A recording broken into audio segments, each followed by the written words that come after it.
What up, book lovers? It is G-Swizz here, and I'm here today to talk about my most read authors, like, of all time so far.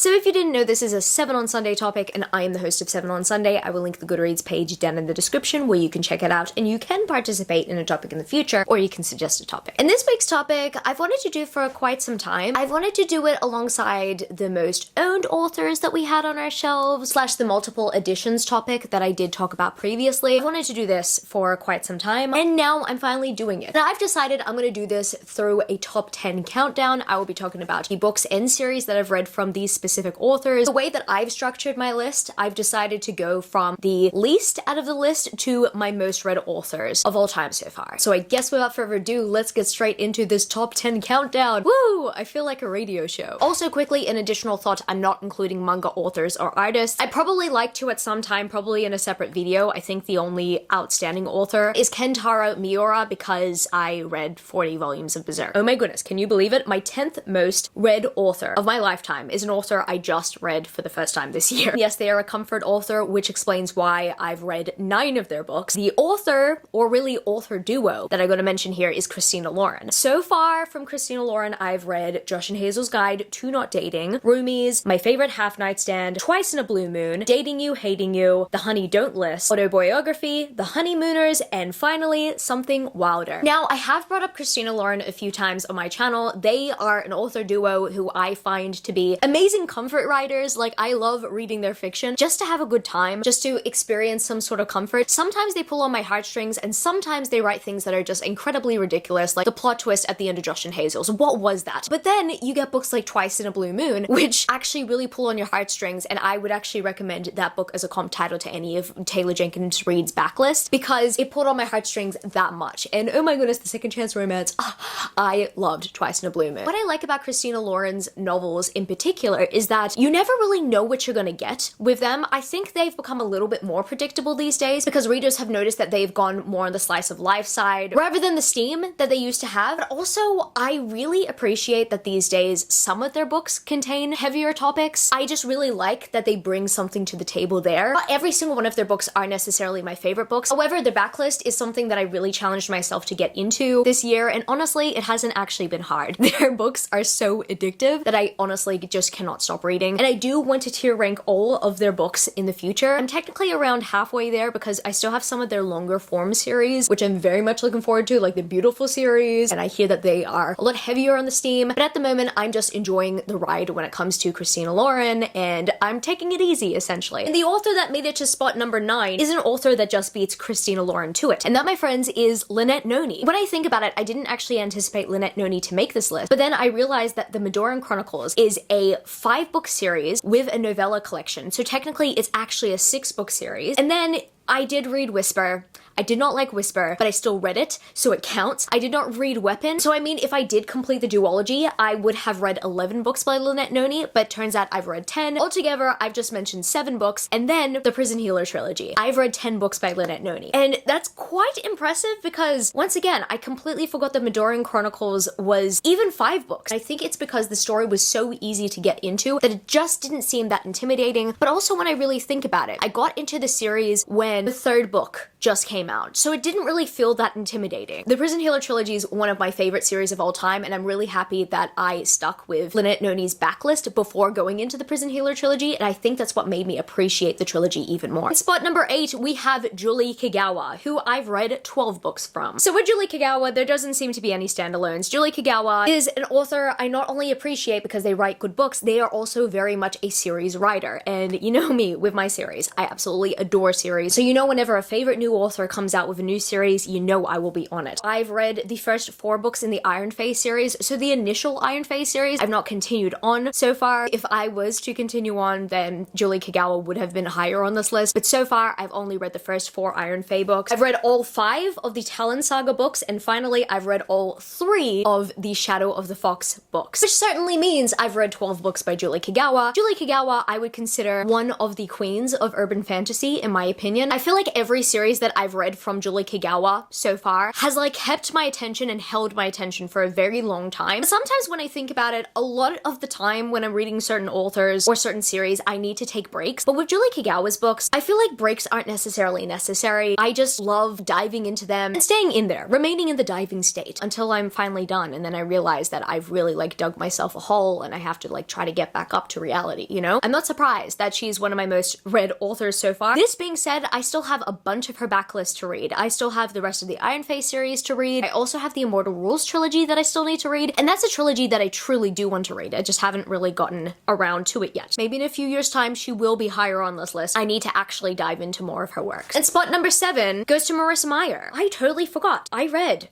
13 books by Marissa Meyer. It's very funny because, yes, I read the Lunar Chronicles, but I read them like 6 or 7 years ago now. So it's been that long. And not only that, I didn't just read the Lunar Chronicles. I also read Aiko's spin-off series, the Wires and Nerve graphic novel duology. I totally forgot about that. I didn't necessarily love Wires and Nerve. I know it's a hot take, but I reckon that Aiko could have just gotten her full-length novel. It was okay. It was like a spin-off adventure, but I would have just wanted something where Aiko was like literally a part of the story, but also got her happy ending with the rest of the characters. I don't know. I just feel like she deserved that. Anyway, I also read the Renegades trilogy by Marissa Meyer, and I really did enjoy this trilogy at the time that I read it, but upon more discussion, I did discuss this with a friend, we both realized how conveniently this series ended after everything that it set up. There wasn't as much heartbreak as we anticipated based on some of the characters' wrongdoings or intentions. I mean, that's not necessarily like a terrible thing, but you know, I think I expected more from a series that was high stakes. Anyway, this is not necessarily me reviewing these things. I mean, I technically am for some reason. I did read the Renegades trilogy. I really enjoyed it at the time, but yeah, I think that the finale was a little bit too convenient. And then finally, I also read Heartless, which is a book that did not end conveniently, funnily enough. I really feel like Heartless definitely stands out amongst the fairy tale reimaginings or villain origin stories out there that I've read so far in my life, and I'm really happy that I read that one from Marissa Meyer because I reckon that that one was really good, and I feel like it got overshadowed based on the fact that she wrote the Lunar Chronicles, and it's completely different from the Lunar Chronicles. And the author that makes it to spot number 6 is an author that just beats Marissa Meyer, once again, by one book, and that, my friends, is ELISE Kova. I have read 14 books by ELISE Kova. The fact that ELISE Kova has a few long series kind of does help contribute to that. The Air Awakens Chronicles, which is my favorite series by ELISE Kova, has 5 books. The Vortex Chronicles, which those are nowhere near the level of the Air Awakens Chronicles, but they just so happen to be a spin-off. They're another 5 books. The Loom Saga is a trilogy. And then finally, I've also read A Deal with the Elf King. That altogether amounts to 14 books. And ELISE Kova is still one of my favorite authors, even though I do have bitter feelings. When it comes to the Vortex Chronicles, I think it was because I wanted the story to be one thing. It ended up being a completely different thing, and something that was just completely different from Air Awakens in general. I feel like a lot of people have the same feelings as me, like they still have a fond memory of the Air Awakens Chronicles. I was kind of hoping that it was going to be a continuation. It just ended up being some interesting time travel story, but not as interesting as the original Air Awakens Chronicles in my opinion. Also, the Loom Saga is completely different. However, I really did like the Loom Saga because it was a fresh take on the fantasy genre. It was actually more steampunky than anything. And then additionally, we have the Married to Magic series, which I've only read A Deal with the Elf King from. And author number 5 in my most read authors of all time is Haruki Murakami.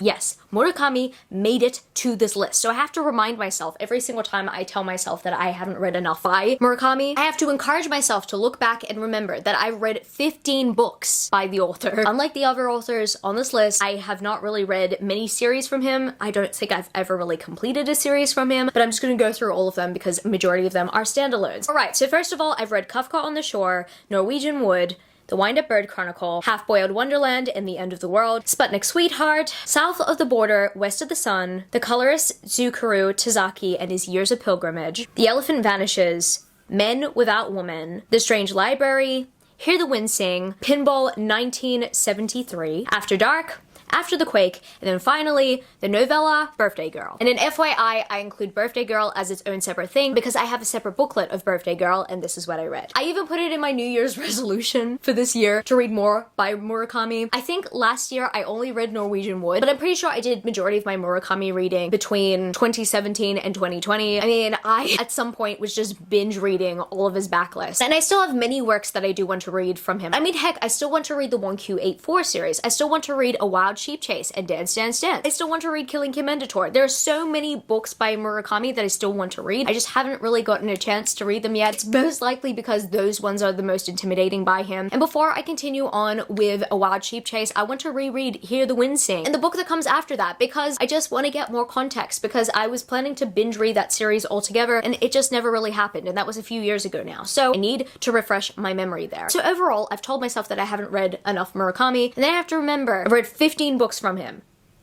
That is good. My fourth most read author in my life so far is Sarah J. Maas. This goes without saying. Throne of Glass is 8 books. Akatar so far is 5 books, which includes the novella. And then Crescent City is 2 books. However, additionally, in the years that I've been here in the booktube community, I also read Catwoman Soul Stealer. Technically, I've read 16 books by Sarah J. Maas. Originally, she tied with Murakami. However, I've read one more book from Sarah J. Maas, and I completely forgot. It's been years since I read that book. I keep on forgetting that Sarah even wrote it, but she did. If you're here on my channel for the very first time and didn't know, hi, I'm Mass Trash. I've loved Throne of Glass for years, and only as of today, I believe that the Worlds of Sarah J. Maas Facebook page is celebrating 10 years of the first book of Throne of Glass being published. It feels so weird because it would have first came out when I was 16, and I got into the series when I was like 18, 19. I really feel like I've grown up with the series. And so now all of a sudden seeing how many books Sarah J. Maas has published, it's kind of incredible, because technically I grew up with the Worlds of Sarah J. Maas and it's still going. And I'm not gonna lie, the third most read author from me took me by surprise, because I didn't actually realize that I read more books from this author than I did Sarah J. Maas. And when I really think about it, I've only really gotten into this author within the last 18 months. Jennifer L. Armentrout is my third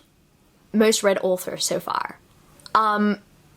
Dang. I mean, I know I've read 17 books by Jennifer L. Armentrout within the last 18 months, but why am I surprised? I really don't know. I think it's because with authors that I grew up with, like Sarah J. Maas, or Julie Kagawa, or Marissa Meyer for that matter, or even Lynette Noni, I've known them and I've read their works for a much longer time. So this is why I didn't necessarily anticipate it. However, I've read 17 books by Jennifer L. Armentrout. So first of all, we've got the 4 books in the Blood and Ash series, which is self-explanatory. I also read A Shadow in the Ember, which is the first book in the Flesh and Fire series. I read the Dark Elements trilogy, the Harbinger trilogy, and then I read the Lux series, including its additional novella story, Shadows. Yeah, that's all. Wow.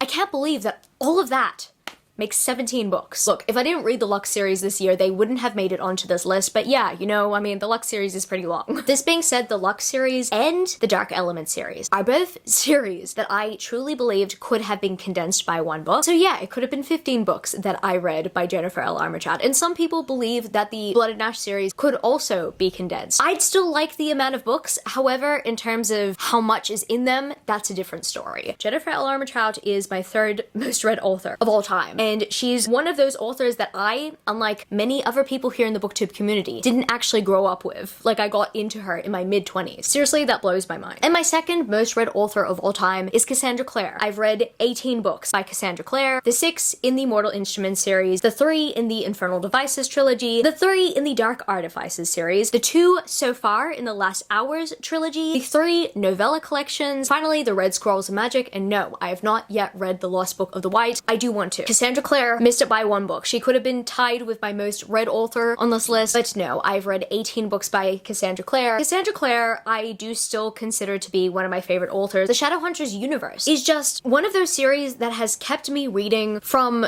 I wouldn't say day one, it was definitely not day one, but like, I got into this series when I was 18 years old, and now I'm 26, going on 27 in a few months' time, and I'm just so blown away by how the series has kept me engaged, even though I didn't really like the first book, or even the first books for that matter, but I'm really happy I stuck with it. The Shadowhunters Chronicles, I'd have to say, is definitely one of those life commitments where I don't know why I have this sense of accomplishment knowing that I've stayed and I've continued, but I feel like a lot of the fandom feel this way. Just to even know that the author's writing has developed with these characters and with this world, like it's so much more developed than where it started. It feels like one of those you just had to be there scenarios for me to see like where the series has gone and where the series has taken us. I started following the series series when City of Heavenly Fire first came out, and I grew attached, okay? So Cassandra Clare is my second most read author, and she would have been my most read author if I didn't read more books by Rick Riordan than Cassie. I've read 19 books by Rick Riordan. That being said, I hadn't even completed the Trials of Apollo series by Rick Riordan. So in summary, I read all 5 books of the Percy Jackson and the Olympian series. I read all 5 books of the Heroes of Olympus series. I read all 3 books in the Kane Chronicles trilogy. I read all 3 books in the Magnus Chase and the Gods of Asgard series. And I've read 3 books from the Trials of Apollo series. Was there anything else I've missed? Nope.